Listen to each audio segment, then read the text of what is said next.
మత్తయి సువార్త 4 అధ్యాయము. మత్తయి సువార్త 4 అధ్యాయము 18 వచనం చదువుకుందాం ఒకసారి. ఆ!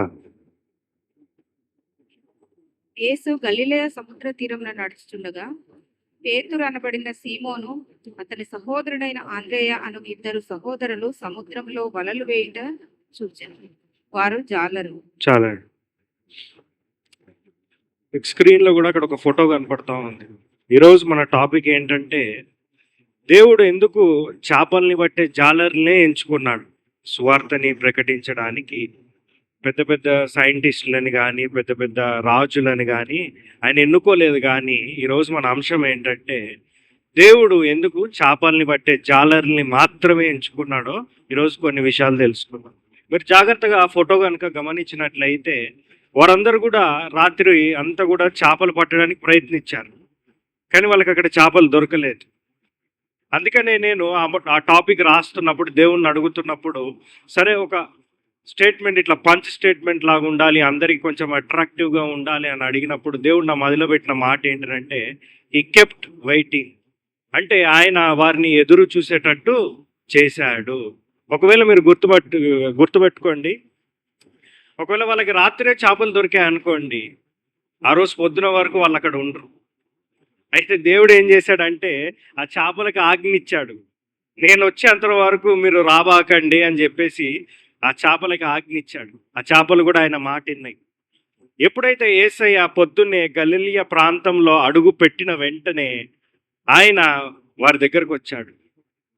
వచ్చినప్పుడు ఆ చేపలు పట్టే ప్రయత్నంలో వాళ్ళు ఉన్నప్పుడు వాళ్ళకి ఏమి దొరకలేదు.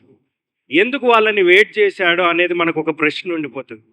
ఎందుకు వాళ్ళని వెయిట్ చేయించాల్సిన అవసరం ఏముంది అనంటే, వాళ్ళని ఎందుకు అక్కడ వెయిట్ చేయించాడు ఆ చేపలు రాకుండా అంటే, వారిలో ఒక విశ్వాసం అనే విత్తనాన్ని నాటడానికే వాళ్ళని వెయిట్ చేయించాడు. ఎందుకంటే ఒకవేళ యేసయ్య సూచక్రియ కనుక వారు చూడకపోయి ఉంటే వారు యేసయ్యను వెంబడించేవారు కాదు, యేసయ్య దగ్గరకు వచ్చేవారు కాదు, యేసయ్యను నమ్మేవారు కాదు. కాబట్టి వాళ్ళని ఎందుకు వెయిట్ చేయించాడు అని అంటే, ఆ వెయిటింగ్లోనే వారు యేసయ్య వాళ్ళలో ఒక విశ్వాసం అనే విత్తనాన్ని నాటాడు అనమాట. కాబట్టి మనం జాగ్రత్తగా గమనించుకుంటే, వారు యేసయ్య రాగానే, యేసయ్య సూచక్రియ చేయగానే వారు చేపలు వారికి సమృద్ధిగా దొరికాయి కదా. మొట్టమొదటిగా ఫస్ట్ పాయింట్ ఏంటి, ఆయన వారిని ఎదురు చూసేటట్టు చేశాడు. ఎందుకు ఎదురు చూసేటట్టు చేశాడు? వారిలో విశ్వాసం అనే విత్తనాన్ని నాటడానికి. ఎప్పుడైతే విశ్వాసం అనే విత్తనము నాటాడో అప్పుడు ఆయన చేసిన సూచక్రియ చూడగానే వారికి కూడా నమ్మకం కలిగింది, యేసయ్య అద్భుత కార్యం చేశాడు అని వాళ్ళకి నమ్మకం కలిగింది. ఆ నమ్మకం కలిగిన వెంటనే వారు ఏం చేశారో చూద్దాం రండి.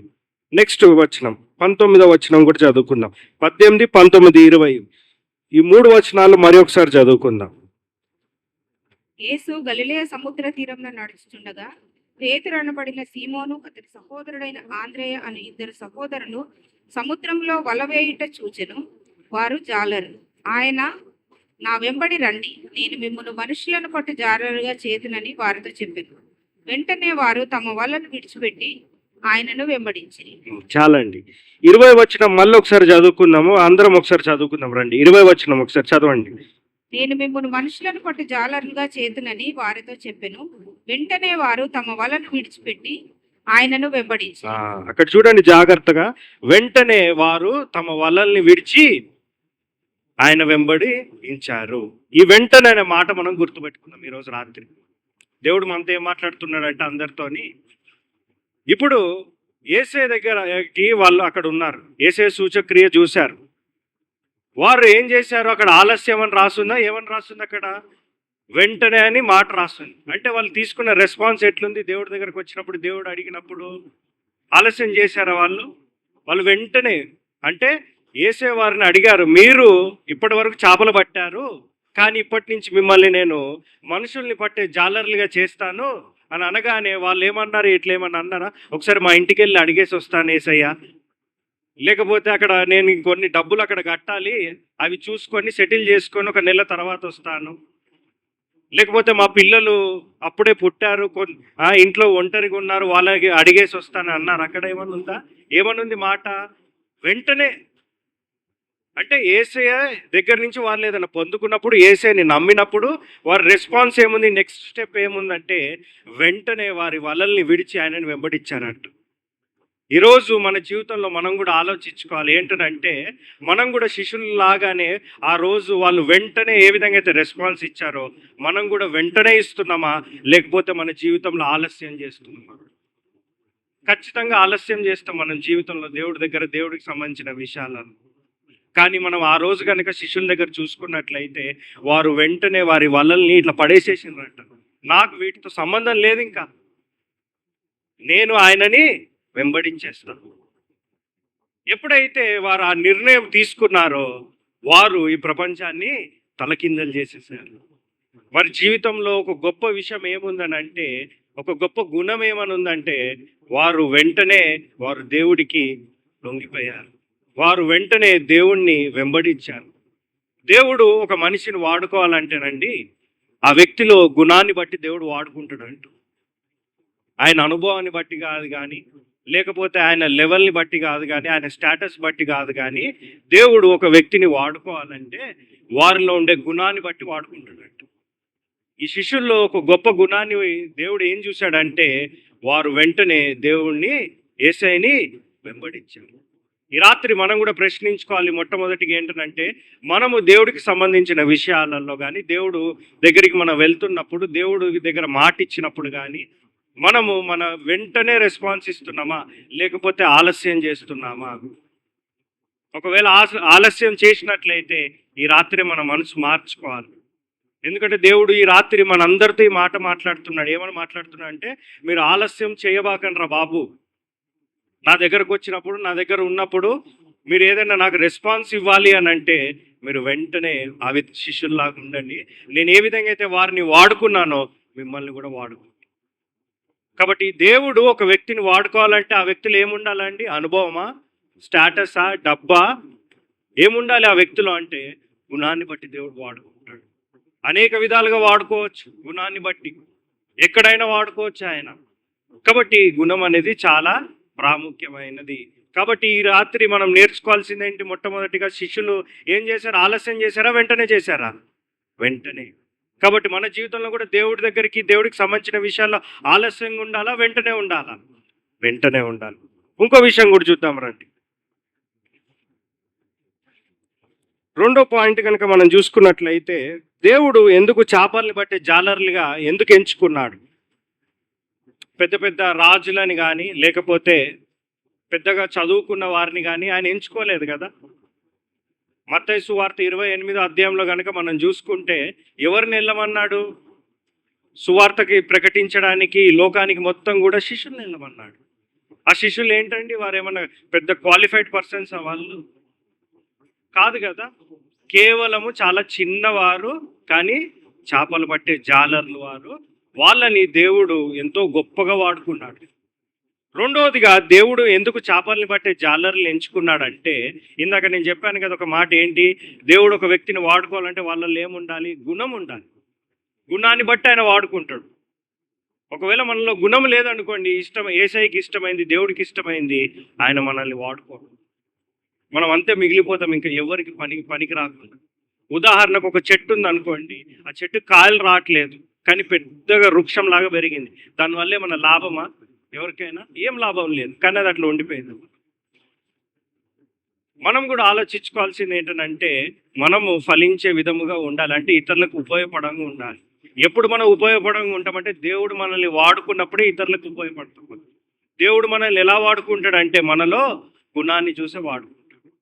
రెండవదిగా మనం గుర్తు చేసుకోవాల్సింది ఏంటంటే ఈ గుణం విషయంలో వచ్చేసరికి మీరు జాగ్రత్తగా గమనించినట్లయితే కొన్ని ముఖ్య విషయాలు మీకు నేను నేర్పుతాను. మనం జాలర్లని కనుక జాగ్రత్తగా చూసుకున్నట్లయితే, ఇప్పుడు చూడండి, ఈ సముద్ర ప్రాంతంలో, తీరంలో ఏమైనా వర్షం వస్తుంది అనుకోండి, మనం ఏమనుకుంటామంటే ఈ దూరదర్శన్కి లేకపోతే న్యూస్ ఛానల్కి వాళ్ళకి ముందుగా తెలిసిపోతే వాళ్ళు ముందే చెప్తారు, ప్రమాద హెచ్చరిక ఇస్తారు. కానీ మీరు జాగ్రత్తగా గమనిస్తే, నేను గమనించిన వాళ్ళ దగ్గర టెక్నాలజీతో వాళ్ళు చెప్తున్నారు, కానీ ఈ చేపలు పట్టే జాలర్లకు తెలిసిపోద్ది ఎప్పుడు తుఫాన్ వస్తుంది, ఎలా దాని నుంచి తప్పించుకోవాలి మనము, ఇవన్నీ కూడా ఈ జాలర్లకు తెలుస్తుంది. వాళ్ళ దగ్గర పెద్ద టెక్నాలజీ ఏం లేదు వాళ్ళ దగ్గర. ఏ శాటిలైట్ కమ్యూనికేషన్స్ కూడా వాళ్ళకి లేదు. కానీ వాళ్ళకి దేవుడిచ్చిన జ్ఞానం ఏంటనంటే వాళ్ళ వృత్తిని బట్టి వాళ్ళు ఖచ్చితంగా దాన్ని అంచనా వేయగలుగుతారు. ఏంటి? తుఫాన్ ఎప్పుడొస్తుంది? మెరుపులు ఎప్పుడొస్తాయి? వర్షం ఎప్పుడు పడుతుంది? వర్షం ఎప్పుడు ఆగిపోతుంది? అనే జ్ఞానము వారి వృత్తిని బట్టి వారికి తెలుస్తుంది ఖచ్చితంగా.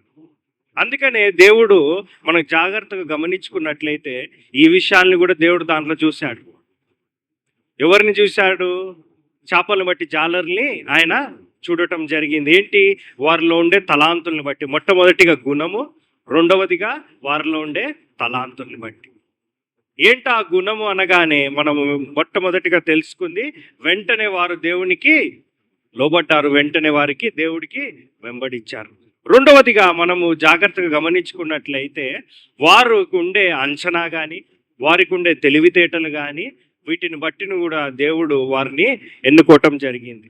ఇంకా విషయాలు కనుక మనం జాగ్రత్తగా చూసుకున్నట్లయితేనండి, నేను ఇందాక చెప్పాను కదా, వారి ఇల్లు గురించి ఆలోచించలేదు, లేకపోతే వారి కుటుంబం గురించి ఆలోచించలేదు, పిల్లల గురించి ఆలోచించలేదు. ఆ నిమిషం వారు ఏమనుకున్నారంటే ఎట్టి పరిస్థితుల్లో నేను దేవుడు వెంట వెళ్ళిపోవాలి. ఇప్పుడు సపోజ్ ఉదాహరణకి చర్చ్లో పనుంది రండి అని ఎవరికైనా ఫోన్ చేసినాం అనుకోండి, ఆ వ్యక్తి మనకి ఏం చెప్తాడంటే, అన్న నాకు ఈ పని ఉంది, నాకు ఆ పని ఉంది, ఇంట్లో వాళ్ళని ఇక్కడికి తీసుకెళ్ళాలి.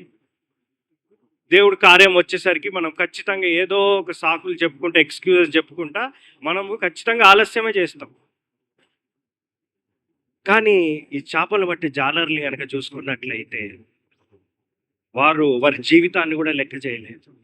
నేనేం తినాలి, ఒకవేళ ఈయన వెంట వెళ్తే నాకు ఏం తిండి దొరుకుతుంది, నేను సంపాదించుకున్నంత బ్యాంక్ బ్యాలెన్స్లో ఉన్నంత ఏం కావాలి, అమ్మో నాకు కావాల్సింది నాకు దొరకదేమో, నా సుఖం నాకు దొరకదేమో, నా శరీరానికి సంబంధించింది, ఇవన్నీ వాళ్ళు ఆలోచించలేదండి. అప్పుడు వాళ్ళు ఆలోచించింది ఏంటనంటే మా జీవితం మాకు ముఖ్యము కాదు, కానీ ఆయన వెంట మేము వెళ్ళిపోతాం, ఆయనని వెంబడిస్తాం మేము ఎట్టి పరిస్థితిలో. వారు తీసుకున్న నిర్ణయం ద్వారా దేవుడు వాళ్ళ జీవితంలో ఎంత గొప్ప కార్యం చేశాడు, ఈ ప్రపంచాన్నే తలకిందం చేసేసాడు. ఆ 12 మంది శిష్యులు వారు చేసిన ఆ పరిచర్య ఏదైతే ఉందో ఈరోజు బైబిల్లో లిఖించబడింది, అందరం కూడా చదువుతున్నాం, నేర్చుకున్నాం. కాబట్టి మన జీవితంలో కూడా మొట్టమొదటిగా మనము దేవుడికి ఇచ్చే రెస్పాన్స్ ఎలా ఉంది? ఆలస్యంగా ఉందా, లేకపోతే వెంటనే ఉందా?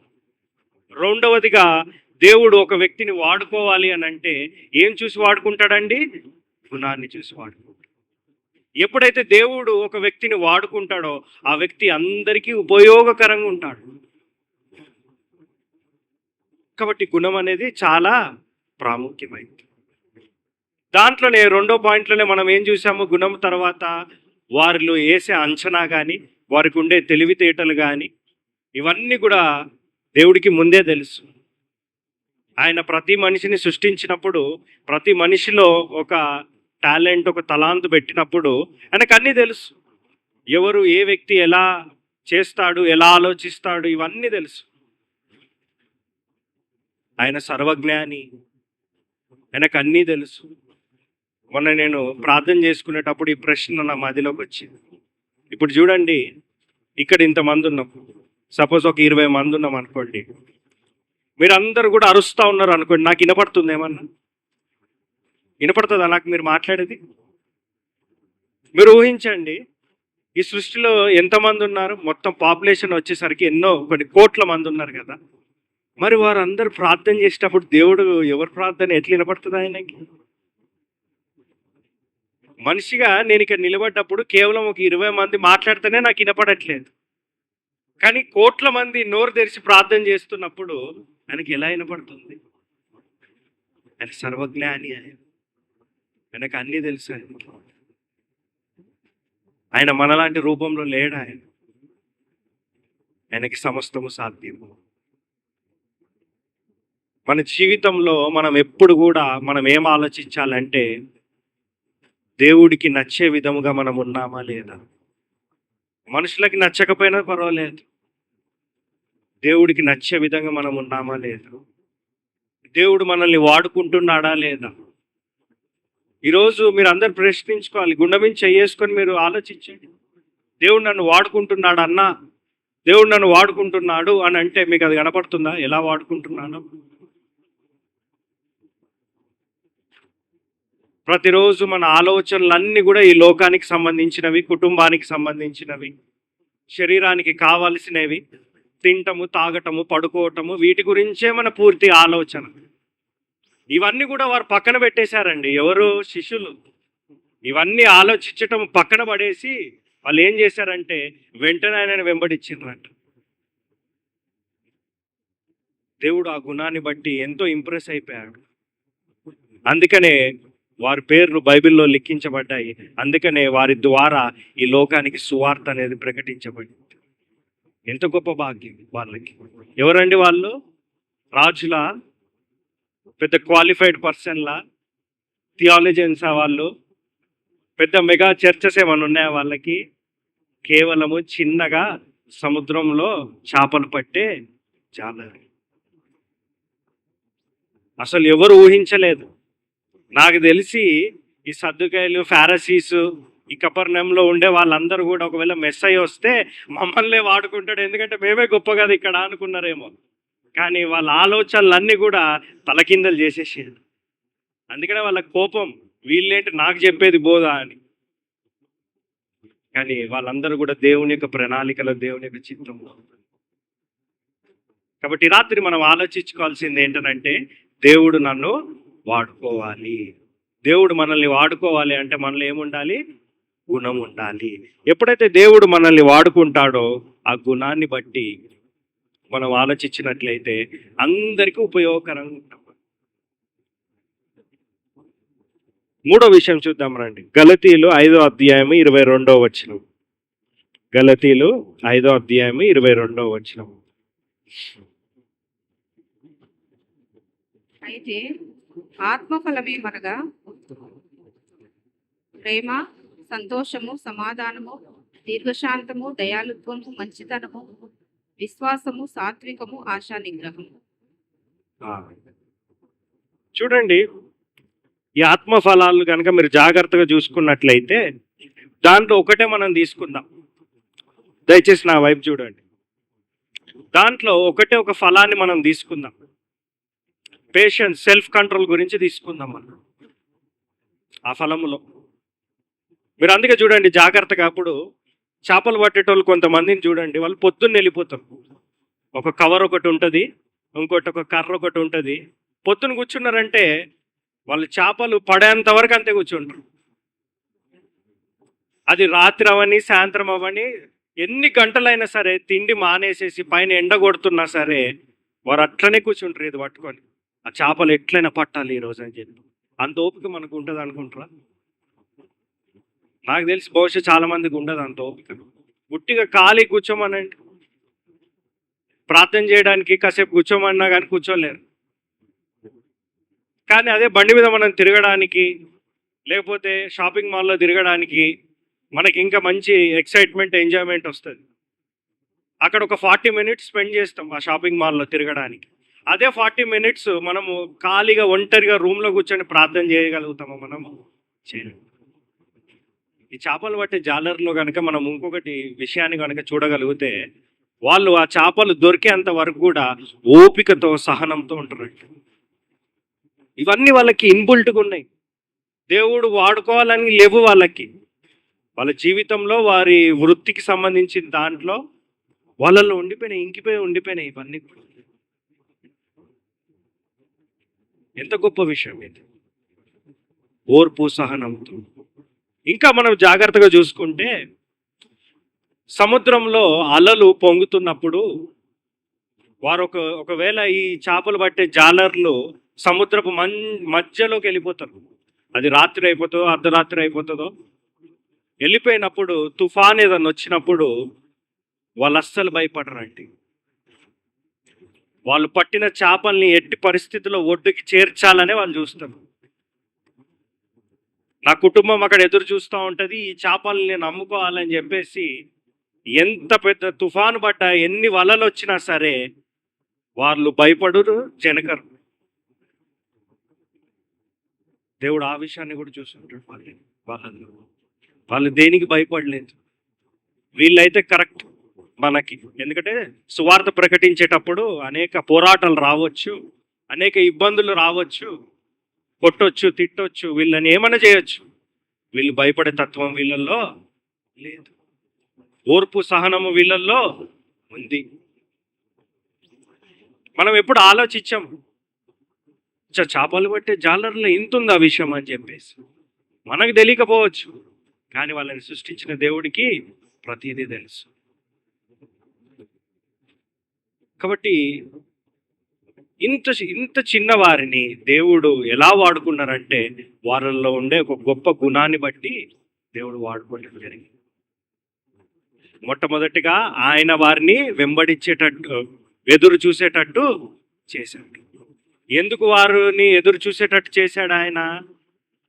వారిలో విశ్వాసం అనే విత్తనాన్ని నాటాడు. ఎప్పుడైతే వారిలో విశ్వాసం అనే విత్తనం ఎలా నాటాడు? ఆ సూచక్రియ ద్వారా నాటాడు. అప్పుడు వాళ్ళకి విశ్వాసం కలిగింది. అమ్మా, నాకు చేపలు దొరికినాయి ఈరోజు అని చెప్పేసి. ఎప్పుడైతే వారు ఆయనని విశ్వసించారో, ఎప్పుడైతే వారు ఆయన పైన విశ్వాసం పెట్టుకున్నారో, ఆయనని వెంబడించడానికి ఆలస్యం చేశారా అండి? టైం ఏమైనా తీసుకున్నారా? కుటుంబం గురించి ఏమైనా ఆలోచించారా? తింటము, తాగటము, తిరగటం వీటి గురించి ఏమైనా ఆలోచించారా? ఏం ఆలోచించలేదు. కానీ వారు వెంటనే ఆయనని వెంబడించారు. కాబట్టి మన జీవితంలో ఆలస్యంగా ఉండాలా, వెంటనే ఉండాలా? మనం దేవుడి దగ్గరికి వెళ్ళాలంటే వెంటనే ఉండాలి. ఆలస్యంగా మనం ఉండకూడదు. ఒకవేళ ఆలస్యంగా ఉన్నామనుకోండి, దేవుడు మనల్ని వాడుకోడు. ఎవరు ఆయనని వాడుకుంటారంట? వెంటనే ఎవరైతే ఆయనకి రెస్పాన్స్ ఇస్తారో, వెంటనే ఆయన మాట ఎవరైతే వింటారో, ఆయన ఖచ్చితంగా వాడు. ఈ లోకానికి సంబంధించిన అన్ని విషయాలలో, మనకి పర్సనల్గా సంబంధించిన అన్ని విషయాలలో, లైఫ్కి ప్రతి దానికి మనం వెంటనే చేస్తూ ఉంటాం. కానీ దేవుడి దగ్గరికి వచ్చేసరికి ఆలస్యం. మందిరానికి రావటానికి కూడా ఆలస్యం. ఒకవేళ మందిరం లేదన్న పని ఉందని పిలిస్తే దానిని తప్పించుకోవడానికి ఆలస్యం. ఇవన్నీ మనకి మంచి విషయాలు కావండి. ఒకవేళ నా మాటలు మీకు ఇబ్బందిగా అనిపించవచ్చు, కానీ అవి మన జీవితంలో ఒక ముళ్ళు లాంటివి. అవి ఎప్పటికైనా మనకి ప్రమాదకరం. ఈ ఆలస్యం అనే తత్వము, ఈ ఆలస్యం అనే ఒక హ్యాబిట్ మనలో ఉండకూడదు. దేవుడి దగ్గరికి వచ్చినప్పుడు నా జీవితంలో సాక్ష్యంలో ఒక మాట చెప్తే చూడండి. 2018లో అబ్రాడ్లో జాబ్ చేసేటప్పుడు నేను రిజైన్ చేసేస్తా అంటే నా మేనేజర్ ఒప్పుకోవట్లేదు. ఆ సమయంలో లేదు, ఖచ్చితంగా నువ్వు ఉండాలని చెప్తున్నాడు. నాకు అప్పుడు కౌంటర్ ఆఫర్ ఇచ్చిండు, నీకు ఇంకా పెంచాల శాలరీ చెప్పు, నేను పెంచుతా అంటున్నాను. దేవుడి దేవాళ్ళు అప్పుడే నేను మంచి శాలరీ సంపాదిస్తున్నాను. నాకు ఇప్పటి వరకు రిలీవింగ్ లెటర్ ఇవ్వలేదు వాళ్ళు. ఎందుకనంటే నేను ఇండియాకి వచ్చేసి నా సివిల్ ఐడి ఉన్ను దాని తర్వాత నా కంపెనీ ఐడి, ల్యాప్టాప్ ఇక్కడి నుంచి పంపించేసిన. నేను రావట్లేదు, నాకు మెడికల్ రీజన్ ఉందని చెప్పేసి. ఇప్పటి వరకు నాకు రిలీవింగ్ లెటర్ ఇవ్వలేదు. ఆ రోజు నేను ఆ సమయంలో లక్షలు సంపాదించుకోవచ్చు. ఈరోజు నాకు తెలిసి 5-6 సంవత్సరాలు కాబట్టి కొన్ని కోట్లు ఈరోజు నా బ్యాంక్ బ్యాలెన్స్లో ఉండొచ్చు. మా ఇంట్లో వారు కూడా వ్యతిరేకంగా అయిపోయారు. మా తమ్ముడు కూడా, ఇప్పుడే మనం పైకి వస్తున్నాం కదా, నువ్వు ఎందుకు మళ్ళీ ఇట్లాంటి డిసిజన్ తీసుకుంటున్నావు, ఆలోచించి నువ్వు తీసుకోకని అందరు తిట్టినా. కానీ ఆ సమయంలో నాకేం గుర్తుకొచ్చిందంటే, దేవుడా డబ్బులు, ఈ రెండే వచ్చినాయి అంతే. ఆ రోజు కనుక నాకు డబ్బులు కావాలి, నాకు వేసుకోవడానికి బట్టల మీద నా ఆశ, తినడానికి తిండి, నా కుటుంబం గురించి ఇవన్నీ ఆలోచించుంటే ఈరోజు నేను ఇక్కడ నిలబడు. నేను అక్కడి నుంచి వచ్చినాక చాలా మంది చిన్న చూపు చూసారు, ఇటు చూడు పిచ్చోడు అన్ని వదిలేసుకొని ఇక్కడికి వచ్చారు. ఆ సమయంలో దేవుడా డబ్బులా అని నాకు గుర్తుకొస్తే అది విసిరేసేసి, ఆ రోజు శిష్యులు ఏ విధంగా అయితే ఆ నెట్లని విసిరేసినో, నేను కూడా వాటిని విసిరేసినట్టు ఆలోచించి, లేదు నాకు దేవుడే కావాలి, ఈ దేవుణ్ణే వెంబడిస్తా. నేను ఆ రోజు తీసుకున్న నిర్ణయాన్ని బట్టి దేవుడు నన్ను వాడుకుంటూ వెళ్ళాడు. ఇలా వాడుకున్నాడు. ఆ రోజు నేను ఆయన మాటకి లోబడి ఉండకపోయి ఉంటే, ఆలస్యం చేసుంటే నన్ను దేవుడు వాడుకునేటప్పుడు. ఈ జీవితంలో మనము అతి ప్రాముఖ్యమైన విషయం ఏంటంటే, మొట్టమొదటిగా దేవుడు మన పట్ల సంతోషంగా ఉండాలండి. నా దగ్గర స్టూడెంట్స్కి ఇదే నేర్పుతా. మనం ముగ్గురికి మనం ఎప్పుడు రుణపడి ఉండాలని. మొట్టమొదటిగా మన దేవుణ్ణి మనము మన పట్ల సంతోషం కలిగి ఉండాలి. రెండవదిగా మన తల్లిదండ్రులకు సంతోషం ఉండాలి. మూడవదిగా దేవుడు నీకు ఇచ్చిన గురువుని, అంటే ఆత్మీయ తండ్రిని కానీ, ఒక లీడర్ని కానీ ఎవరైనా నీకు ఇస్తే, ఈ ముగ్గురికి మనం రుణపడి ఉండాలి. దాంట్లో మొట్టమొదటిగా దేవుడు మన పట్ల సంతోషంగా ఉండడం లేదో మనం ఈ రాత్రి మనం ఆలోచించు. ఒకవేళ దేవుడు మన పట్ల సంతోషంగా లేడు అనుకోండి, ఈ ఈ ముక్కు ఎప్పుడు తెలుస్తుంది తెలుసా? రేపు పొద్దున్న చనిపోయినాక ఆయన ముందు నిలబడ్డాక నువ్వు ఎవరివో నాకు తెలియదు అన్నాడు అనుకోండి, ప్రతి ఆదివారం ప్రతి మందిరానికి వస్తున్నాం, ప్రతిరోజు ప్రార్థనలో ఉంటున్నాం, ఉపవాస ప్రార్థనలు చేస్తున్నాం, దశం భాగాలు వేస్తున్నాం, అన్నీ చేస్తున్నాం, ఇదంతా వృధా అయిపోయినట్టే కదా. కాబట్టి మనం ఆలోచించుకోవాల్సింది ఏంటంటే, దేవుడు మన పట్ల సంతోషంగా ఉన్నాడా లేడా, ఇది మనం ఆలోచించుకోవాలి. ఒకవేళ దేవుడు మన పట్ల సంతోషంగా లేడు అనుకోండి, అసలు ఈ జీవితం ఇంకా వేస్ట్. ఎందుకంటే ఆయనే మనకి ప్రసాదించింది జీవితం. నాకు తెలిసి యేసయ్య శిష్యుల్ని బట్టి ఎంతో సంతోషంగా ఉన్నాడు కదా. వారు ఆలోచించలేదు కదా, ఏం తినాలి, ఏం తాగాలి, ఏం కొనుక్కోవాలి, ఈఎంఐలు ఎలా కట్టాలి, నాకు ఇంకా పెండింగ్లో ఉన్నాయి, ఏం ఆలోచించలేదు. వారు వెంటనే నిర్ణయాన్ని తీసుకున్నారు, యేసయ్యని వారు వెంబడించారు. ఈ మాటలు చదువుతున్నప్పుడు నా డైరీలో ఒక మాట రాసుకు. చాలా మంది ఈరోజు ఈ భూమి పైన, ఈ భూమిలో ఎలా బతకాలి, ఎలా తినాలి, ఇక్కడ ఎలా సర్వైవ్ అవ్వాలని ఆలోచిస్తున్నారు. కానీ కొద్ది మంది మాత్రమే ఈ జీవితం తర్వాత వచ్చే జీవితంలో ఎలా సర్వైవ్ అవ్వాలో ఆలోచిస్తారు. వారి యొక్క ఆలోచన విధానం చాలా డిఫరెంట్. ఏం ఉద్యోగము, ఏం తినాలి, ఏం తాగాలి, ఏం నేర్చుకోవాలి, ఎక్కడికి వెళ్ళాలి, వీటి మీదే ఉన్నారు ఇక్కడ అంతా కూడా. అంటే రోజుకి 24 గంటల్లో వీటి మీదే ఆలోచన. కానీ కొద్ది మంది మాత్రమే ఈ జీవితం తర్వాత, ఈ మరణం తర్వాత వచ్చే జీవితంలో, వచ్చే లోకంలో ఎలా మనం సర్వైవ్ అవ్వాలి, అక్కడికి ఎలా చేరుకోవాలి అని కొద్ది మంది మాత్రమే ఆలోచిస్తున్నారు. ఆ కొద్ది మందిలో ఈ శిష్యులు ఉన్నారు.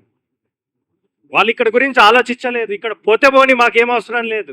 కానీ ఈ జీవితం తర్వాత, ఈ మరణం తర్వాత వచ్చే లోకములో మేము ప్రవేశించాలి, అక్కడ మాకు ఇల్లు కావాలి, అక్కడ మాకు బట్టలు కావాలి, అక్కడ మాకు ఉండడానికి స్థలం కావాలి. అందుకే మేము ఏం చేసామంటే, ఇక్కడ గురించి మేము ఆలోచించలేదు, కానీ ఆయనని వెంటనే మేము వెంబడించాము. ఆలస్యం చేయలేదు వారి జీవితంలో. కాబట్టి మనం కూడా ఎప్పుడు ఆలస్యం చేయొద్దు. ఆలస్యం కనుక చేసినట్లయితే అది పాడైపోతుంది. చూడండి, ఇప్పుడు ఆహారం ఉంది, ఏదో తిండికి సంబంధించింది. సపోజ్ మన ఇంట్లో పెరుగుంది అనుకోండి, 2 వారాలు అట్లనే పెట్టి 2 వారాల తర్వాత తినగలుగుతామా దాన్ని? ఏమైపోద్దండి? పాడైపోద్ది. మన జీవితం కూడా ఆలస్యం అయింది అనుకోండి, దేవుడు వాడుకోవడానికి పనికిరాదు. ఈ విషయాన్ని గమనించుకోవాలి. కాబట్టి శిష్యుల వలె మనము వెంటనే దేవుడికి మనము రెస్పాన్స్ ఇవ్వాలి. ఒకవేళ దేవుడు ఎవరి ద్వారానో నీ దగ్గరకు వచ్చి మాట్లాడుతున్నప్పుడు, ఆయన పని గురించి, ఆయన రాజ్యం గురించి వెంటనే మనం రెస్పాన్స్ ఇవ్వాలి. ఎప్పుడు కూడా ఆలస్యం చేయండి. ఇంకో విషయం చూద్దాం రండి. మత్తయి సువార్త 16వ అధ్యాయం 24వ వచనం. మత్తయి సువార్త 16వ అధ్యాయం 24వ వచనం. అప్పుడు యేసు తన శిష్యులను చూసి, ఎవడైనను నన్ను వెంబడింప కోరిన ఎడల తన్ను తాను ఉపేక్షించుకొని తన సిలువను ఎత్తుకొని నన్ను వెంబడింపవలెను. తన ప్రాణమును రక్షించుకొని గోరువాడు దానిని పోగొట్టుకొను, నా నిమిత్తము తన ప్రాణమును పోగొట్టుకున్నవాడు దానిని దక్కించుకొను. ఒక మనుష్యుడు లోకమంతయు సంపాదించుకొని తన ప్రాణమును పోగొట్టుకుంటే అతనికి ఏమి ప్రయోజనము? చాలండి. మళ్ళీ ఒకసారి చదువుదామండి. అక్కడి నుంచే మళ్ళీ ఇప్పటి వరకు చదవండి. అప్పుడు అప్పుడు యేసు తన శిష్యులను చూసి, ఎవడైనను నన్ను వెంబడింపగోరిన ఎడల తను తాను ఉపేక్షించుకొని తన సిలువను ఎత్తుకొని నన్ను వెంబడింపవలెను. తన ప్రాణమును రక్షింపకొనగోరువాడు దానిని పోగొట్టుకొను. నా నిమిత్తము తన ప్రాణమును పోగొట్టుకొనువాడు దానిని దక్కించుకొను. ఒక మనుష్యుడు లోకమంతయు సంపాదించుకొని తన ప్రాణమును పోగొట్టుకుంటే అతనికి ఏమి ప్రయోజనము? ఆ, చూడండి నా వైపు ఒకసారి అందరు. ఈ లోకమంతా సంపాదించుకొని తన ప్రాణాన్ని పోగొట్టుకుంటే ఏం లాభకరం? కరోనాలో కనుక మనం చూసుకున్నట్లయితే యూరప్ దేశంలో చాలా మంది బిజినెస్ మ్యాన్లు ఉంటారు. యూరప్ ఖండంలో ఈ బిజినెస్ కి సంబంధించిన వాళ్ళు చాలా మంది అక్కడే ఉంటారు. పాశ్చాత్య దేశాలలో అతి ప్రాముఖ్యంగా యూరప్ ఖండంలో ఎక్కువ ఉంటారు. వాళ్ళ దగ్గర చాలా ధనం ఉంది, బిలియన్స్ ఆఫ్ డాలర్స్ ఉన్నాయి వాళ్ళ దగ్గర, మంచి స్పోర్ట్స్ కార్లు ఉన్నాయి, అన్నీ ఉన్నాయి వాళ్ళ దగ్గర. ఈ కరోనా సమయంలో ఆ కరోనా సమయంలో ఆ వ్యక్తికి కరోనా వచ్చేసింది. ఆ వ్యక్తి చనిపోయే ముందు అనుకున్నాడంట, ఈ లోకంలో నేను అన్ని సంపాదించుకున్నాను, కానీ ఒక్కటి మాత్రం నాకు ఇప్పుడు తెలియట్లేదు అని చెప్పి వాళ్ళ ఫ్రెండ్తో మాట్లాడుతున్నాడు. ఏమని అంటే, నేను ఎక్కడికి వెళ్తానో నాకు తెలియదు, ఈ లోకానికి సంబంధించినవన్నీ సంపాదించుకున్నాను, కానీ నేను ఇప్పుడు ఎక్కడికి వెళ్తానో నాకు తెలియదు. అవన్నీ తీసుకెళ్ళాడు అండి ఏమన్నా అక్కడికి? ఇక్కడే ఉండిపోయినాయి అవి, వాటిని తీసుకెళ్ళలేం మనం. కాబట్టి దేవుడు ఏమంటున్నాడంటే, నువ్వు అన్ని సంపాదించుకుంటున్నావు, కానీ విలువైంది, ముఖ్యమైంది నువ్వు పోగొట్టుకుంటావు ఒకవేళ దాని వెనుక నువ్వు ఉరికినట్లయితే. ఆనాటి శిష్యులు ఉరకలేదండి. వారు దేని వైపు వారి పరుగులు ఉన్నాయి, దేని వైపు వారి ఆలోచనలు ఉన్నాయంటే, ఈ జీవితం తర్వాత, ఈ మరణం తర్వాత వచ్చే లోకము, వచ్చే జీవితము, నిత్య జీవం గురించి వారు ఆలోచించారు. దాన్ని సంపాదించుకోవాలనుకున్నారు వాళ్ళు. ఉదాహరణకి మీ దగ్గర ఒక 10 లక్షలు ఉన్నాయనుకోండి, ఇక్కడ ఒక భూమి కొనుక్కోగలుగుతారు. అదే 10 లక్షలతో మీరు నిత్య జీవం కొనుక్కోగలుగుతారా? లేకపోతే పాస్టర్ రిఫరెన్స్ సర్టిఫికేట్ మనం పెట్టుకుంటే, అయ్యా నాకు ఇది దేవుడికి వెళ్ళి చూపెడితే ఇస్తాడా ఆయన నిత్య జీవం మనకి? ఈ లోకానికి సంబంధించినవి ఇక్కడే అవి ఒక రోజు మొత్తం కూడా అయిపోతుంది, భూస్థాపితం అయిపోతుంది మొత్తం. ఏవైతే మనకి కంటికి కనపడట్లేదో, చెవికి వినపడట్లేదో, ఇవన్నీ కూడా ఒక రోజు మనం చూడబోతున్నాం, వినబోతున్నాం. అవన్నీ దేవుడు మనకి దయచేయబోతున్నాడు. ఆనాటి శిష్యులు ఈ విధంగా ఆలోచించలేదు. అందుకని ఈ వాక్యంలో కనుక మనం ముందు చూసుకున్నట్లయితే, యేసుని వెంబడించేవారు వారి సిలువను ఎత్తుకోవాలంటే ఆయన ఏం కండిషన్ పెట్టాడంటే అక్కడ ఒకసారి ఆ వాక్యం చదువుదాం రండి. 16వ అధ్యాయం 24వ వచనము. అప్పుడు యేసు తన శిష్యులను చూసి, ఎవడైనను నన్ను వెంబడింపగోరిన ఎడల తన్ను తాను ఉపేక్షించుకొని తన సిలువను ఎత్తుకొని నన్ను వెంబడింపవలెను. చాలండి. ఇటు చూడండి, సిలువ. ఈ సిలువ దేనికి సాదృశ్యం? ఇది ఈ సిలువ గురించి ఆలోచిస్తున్నప్పుడు ఒక 2 years బ్యాక్ ఏదో మాట్లాడుతున్నప్పుడు, ఇంతకు ముందు అది ఏమైపోయిందంటే ఫ్యాషన్ కోసం వేసుకున్నట్టు, క్రిస్టియన్స్ కాదు, వేరే పాశ్చాత్య దేశాలలో కానీ ఇంకా వేరే దేశాలలో కానీ ఈ టాటూస్ వేసుకోవటం కానీ లేకపోతే చైన్స్ వేసుకోవటం కానీ, అంటే ఇప్పుడు ఏమైపోయిందంటే అది కేవలం క్రిస్టియన్స్ వేసుకుంటున్నారు తెలిసి వచ్చినాక. అంటే ఫ్యాషన్ బికేమ్ టు ప్యాషన్ ఇప్పుడు. కానీ దేవుడు ఆ సిలువ గురించి మాట్లాడట్లేదు, ఈ టాటిల్ గురించి, పచ్చబొట్ల గురించి. ఈ సిలువ కాదు. ఆయన ఏం మాట్లాడుతున్నాడంటే, ఈ సిలువ దేనికి సాదృశ్యం అంటే, పాత రోజుల్లో, ఆ రోజుల్లో అదొక పనిష్మెంట్కి సాదృశ్యం, అంటే శిక్షకి సాదృశ్యం. Is not talking about iron are steel. ఆ మెటీరియల్ గురించి ఆయన మాట్లాడట్లేదు ఇక్కడ. దేనికి సాదృశ్యం అంటే, ఒక వ్యక్తి తప్పు చేస్తే ఆ వ్యక్తి దాని మీద ఏలాడదీస్తారు. ఆయన ఏమంటున్నాడంటే, నా సిలువని మీరు ఎత్తుకోవాలి అని అంటే ఫస్ట్ కండిషన్ ఏం పెట్టినరు? నిన్ను నువ్వు ఉపేక్షించుకోవాలి. You have to deny yourself. ఎవరంట ఉపేక్షించుకోవాలి వారిని వారు? యేసుని వెంబడించే వారని ఉందా, ఇంకేమన్నా ఉందా అండి? యేసుని వెంబడించే వారిలో ఏముండాలి అని దేవుడు కండిషన్ పెట్టాడు? నిన్ను నువ్వు ఉపేక్షించుకోవాలి. You have to deny yourself. Easy కదా ఇది చేసుకోవటం? చాలా కష్టం, చాలా కష్టం ఇది. ఇది చదవడానికి చిన్న మాట అయి ఉండొచ్చు, కానీ ఇది మన జీవితంలోకి అప్లై చేస్తే కంట్లోంచి నీళ్ళు కాదు రక్తం గారుతుంది. అంత కష్టం ఇది. దేవుడు అంటాడు, నువ్వు అటువైపు వెళ్ళొద్దు, అదేమో నీ శరీరానికి హాయిగా సుఖంగా ఉంటుంది, దాన్ని వదిలేసి వచ్చాను. నొప్పి, బాధ, మంట, మూడ్ ఆఫ్ అయిపోతాం, స్ట్రెస్ అయిపోతుంది, డిప్రెషన్లోకి వెళ్ళిపోతాం.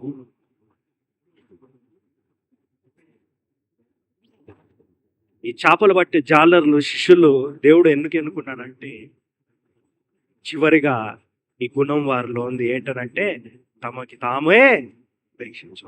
They have denied themselves. నాకు అవసరం లేదు ఈ లోకంలోకి సంబంధించినవి. నేనేం తినాలి, నా కుటుంబానికి ఏం పెట్టాలి, నా కుటుంబానికి దూరంగా వెళ్ళిపోతున్నాను, మళ్ళీ ఎప్పుడు వస్తానో తెలియదు, నాకు కావాల్సినవి కొనుక్కోలేను, ఇవన్నీ ఆలోచించలేదండి. తమకి తామే ఉపేక్షించేసుకున్నారు. ఒక పువ్వుల బాట కాస్త వారి బాట ఎలా అయిపోయిందంటే ముళ్ళ బాటగా తయారైపోయింది. ముళ్ళ బాటగా తయారైపోయింది. అందుకనే ఒక పాస్టర్స్ కాన్ఫరెన్స్లో దేవుడు ఒక మెసేజ్ రాపిస్తున్నప్పుడు ఈ మాట నా మదిలో పెట్టాడు ఆలోచన. చూడండి, జాగ్రత్తగా వినండి. యేసయ్య శిలువ పైన ఉన్నప్పుడు ఆయన తలపైన ఏముందండి? గట్టి చెప్పాలి. ముళ్ళ కిరీటం. శిలువ ముళ్ళ కిరీటం కదా. దేవుడు సేవలో, పరిచర్యలో ఎవరైతే ముందుకెళ్తున్నారో, ఆయన శిలువని ఎవరైతే తమకి తామే ఉపేక్షించుకొని వారి శిలువని మోస్తూ ఉంటారు కదా, ఆ శిలువని మోస్తున్నప్పుడు వారు ఏ బాటలో వెళ్తున్నప్పుడు, ఏ బాటది? పూల బాటనా, ముళ్ళ బాటనా? ముళ్ళ బాట. ఆ ముళ్ళ బాటలో వెళ్తున్నప్పుడు మీరు జాగ్రత్తగా గమనించుకుంటే యేసయ్య తలకి ఆ ముళ్ళ కిరీటం ఏ విధంగా అయితే ఉందో వారికి కూడా అదే ఉంది.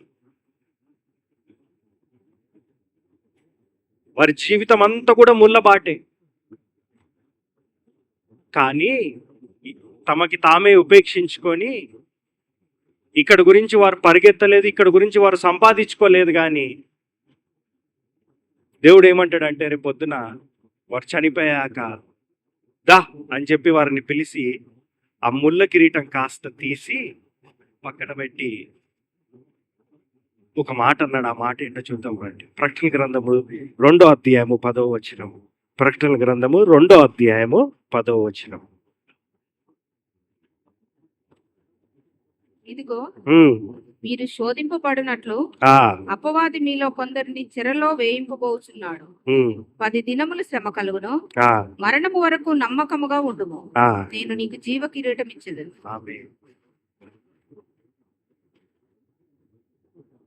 ఎవరైతే శిష్యుల్లాగా దేవుని పరిచర్యలో, దేవుడు పనిలో, ఆయన రాజ్యాన్ని కట్టే పనిలో ఎవరైతే ఆ ముళ్ళ బాటలో నడుస్తున్నారో వారు చనిపోయాకంట ఈ లోకంలో ఏది సంపాదించుకోలేదు.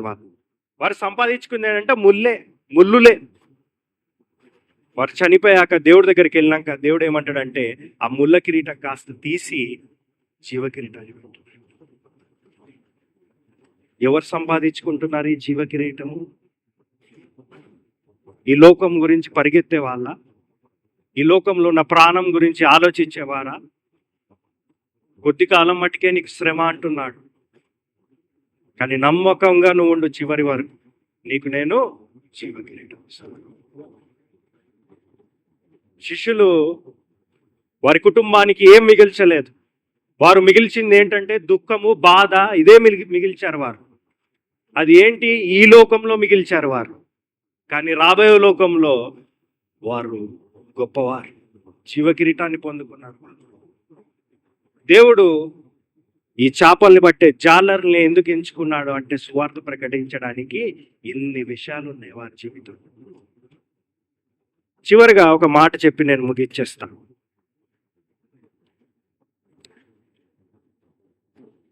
ఈ భారతదేశానికి ఒడిశా ప్రాంతానికి ఒక మిషనరీ వచ్చాడు.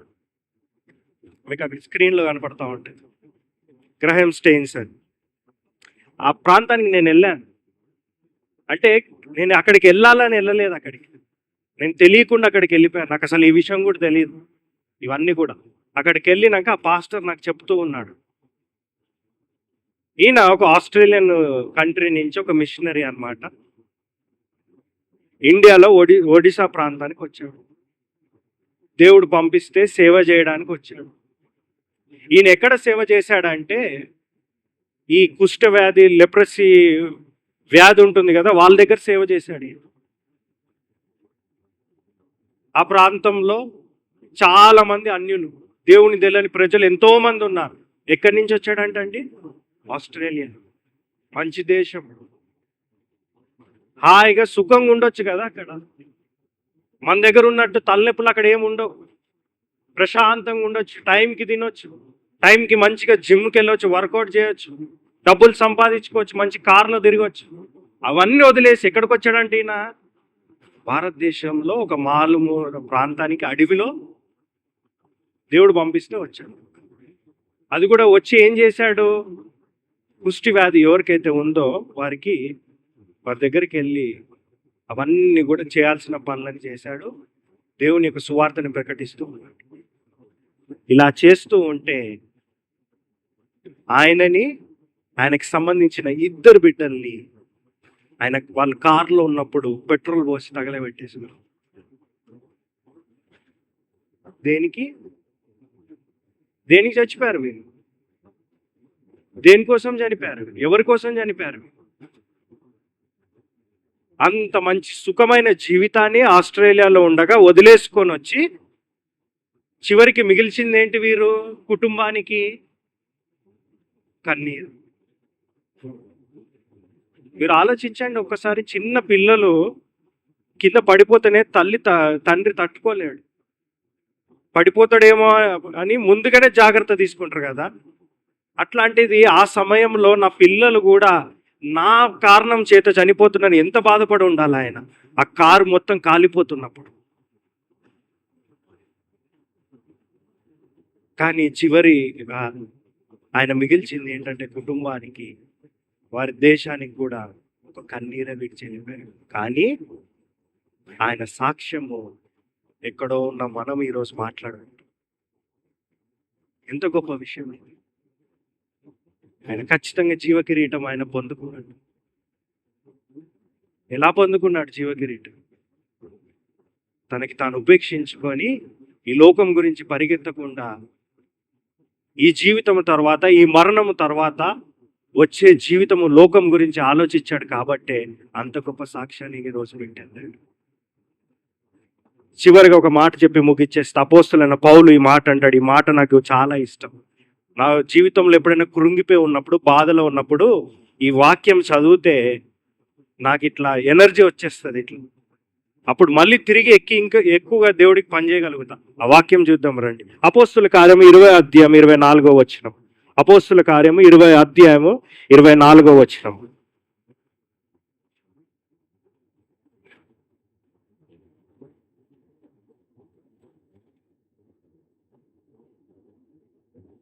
అయితే దేవుని కృపా సువార్తను గూర్చి సాక్ష్యమిచ్చుటయందు నా పరుగు నేను ప్రభు అయిన యేసు వలన పొందిన పరిచర్యను తుదముట్టిపోవలనని నా ప్రాణము నాకెంత మాత్రము ప్రియమైనదిగా ఎంచుకొనటలేదు. ఇదిగో దేవుని రాజ్యంను గూర్చి ప్రకటించుచు నేను మీ మధ్యను సంచరించుచుంటిని. చాలండి. ఏమంటున్నాడు ఆయన? నా ప్రాణము ఎంత మాత్రము నాకు ప్రియమైనది కాదు, నా పరుగు నేను ఆపను అంటున్నాడు. ఆయన ఆలోచించట్లేదు. బహుశా గ్రహం స్టెయిన్స్ కూడా ఈయన కూడా అదే ఆలోచించాడేమో. నా ప్రాణము ఎంత మాత్రము నాకు ప్రియమైంది కాదు, నా పరుగును నేను ఆపను. చచ్చిపోతే ఏం కాదు దేవుడి కోసం అని చెప్పి ఒక గొప్ప సాక్ష్యాన్ని పెట్టి వెళ్ళిపోయాడు. ఈ రాబోయే జనరేషన్స్కి, వంశానికి మనం ఇచ్చే ఆస్తులు గొప్ప విషయం కాదు, కానీ మన జీవిత సాక్ష్యమే వారికి ఒక గొప్ప ఆస్తి. మనం చనిపోయినా కానీ మనుషులందరూ దేని గురించి మాట్లాడుకుంటారంటే మన సాక్ష్యం గురించే మాట్లాడుకుంటారు. మనకేమున్నాయి, ఎలా డ్రెస్సింగ్ వేసుకున్నాడు, ఎలా తిన్నాడు, ఇవన్నీ మనం బతుకున్నప్పుడే. మనం చనిపోతే ఇవన్నీ ఎవరు మాట్లాడుకోరు. పనిమాల గుర్తు తెచ్చుకొని మరి అందరి ముందు మాట్లాడేది ఏంటనంటే మన సాక్ష్యం గురించే మాట్లాడుతాం. నేను నమ్ముతున్నాను అందరికీ ఈ విషయాలని అయినాయని. అర్థమైనాయండి ఈరోజు టాపిక్ అంశము? దేవుడు చేపలను బట్టే జాలర్లు ఎందుకు ఎంచుకున్నాడు? వారి గుణాన్ని బట్టి. మొట్టమొదటిగా మనం ఏం నేర్చుకున్నాము?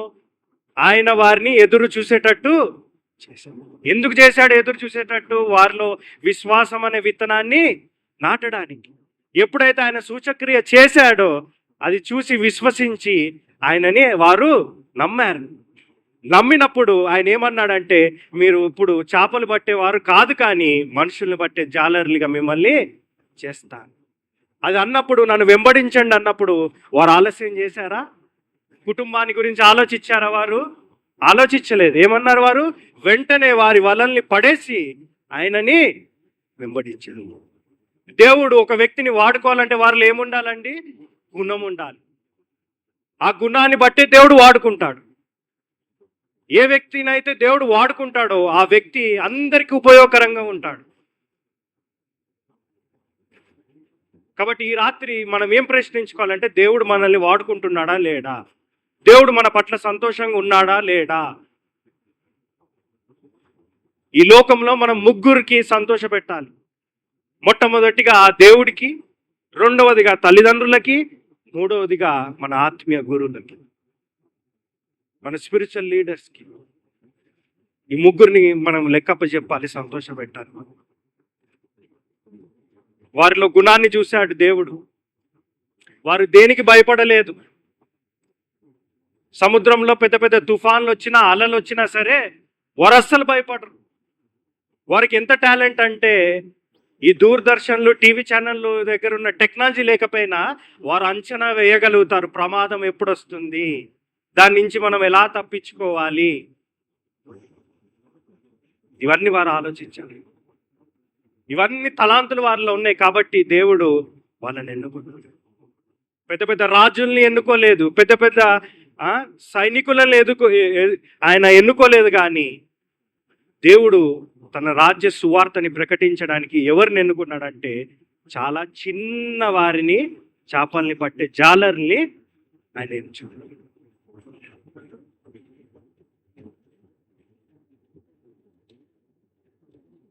దాని తర్వాత సహనం, ఓర్పు గురించి కూడా చూసాము, ధైర్యం గురించి చూసాము.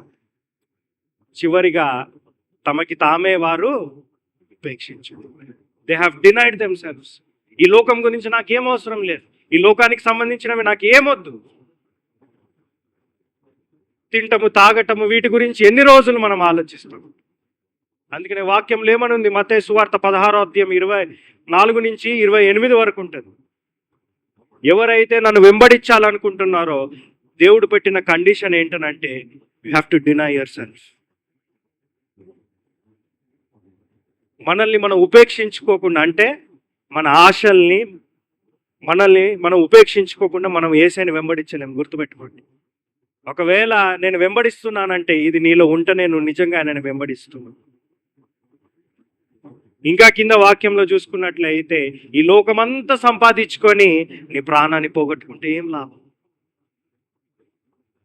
అంటే ఆయన ఏ ప్రాణం గురించి మాట్లాడుతున్నాడు, ఏ జీవితం గురించి మాట్లాడుతున్నాడు? యేసయ్య భూమి మీదకి వచ్చినప్పుడు ఆయన మాట్లాడుతుంటే చాలా మందికి అర్థం కావట్లేదు. దేని గురించి మాట్లాడుతున్నాడు? ఉపమాన రీతిగా బోధిస్తున్నా అర్థం కావట్లేదు. ఎందుకు బోధిస్తున్నాడు ఇవన్నీ కూడా? అంటే ఆయన మాట్లాడింది, బోధించేదంతా కూడా మనం జాగ్రత్తగా గమనించుకుంటే ఈ జీవితం గురించి కాదు, కానీ ఈ జీవితము, మరణము తర్వాత వచ్చే లోకము జీవితం గురించి. ఆయన ఒక మాట అన్నాడండి, ఇప్పుడు మనం చదివిన వాక్యంలో తీసి చూపెడతాం మీకు.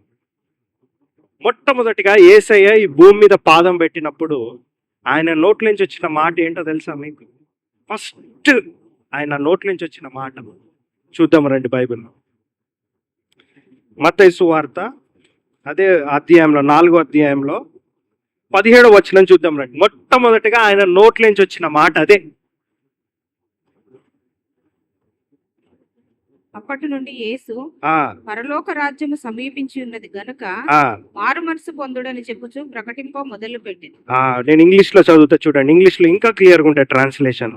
From that time Jesus began to preach and saying repent for the Kingdom of heaven is at hand. మొట్టమొదటిగా ఆయన నోట్ల నుంచి వచ్చిన మాట ఇదే. పశ్చాత్తాపము పడండి, దేవుని యొక్క రాజ్యము సమయము సమీపించుచున్నది. శిష్యులు ఆయనని వెంబడించారు అని అంటే తమకి తామే ఉపేక్షించుకున్నారు. ఈ గ్రహం స్టేన్స్ గురించి మనం విన్నాం. చిన్న పిల్లల్ని చనిపోతున్నా సరే ఏం చేయలేని పరిస్థితిలో ఉన్నాడు ఆయన. సుఖమైన జీవితాన్ని, అతను పుట్టిన దేశాన్ని వదులుకొని ఎక్కడో మారుమూల ప్రాంతానికి వచ్చి కుటుంబానికి చివరిగా మిగిల్చింది ఏంటంటే కన్నీరు, బాధ. ఒక ముళ్ళ బాటను ఎంచుకున్నాడు ఆయన. కానీ ఆయన చనిపోయిన తర్వాత ఆయన సాక్ష్యం ఈ లోకమంతా మాట్లాడుకుంటున్నారు. పరలోక రాజ్యంలో రేపు పొద్దున మనమందరం కూడా అక్కడికి వెళ్ళినప్పుడు దేవుడు ఏం చేస్తాడంటే ఈ ముళ్ళ కిరీటం కాస్త తీసి జీవ కిరీటం.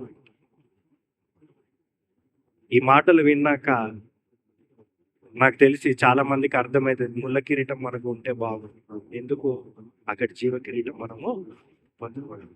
దేవుడు ఈ చిన్ని మాటలు దీవించును గాక. ఆమేన్.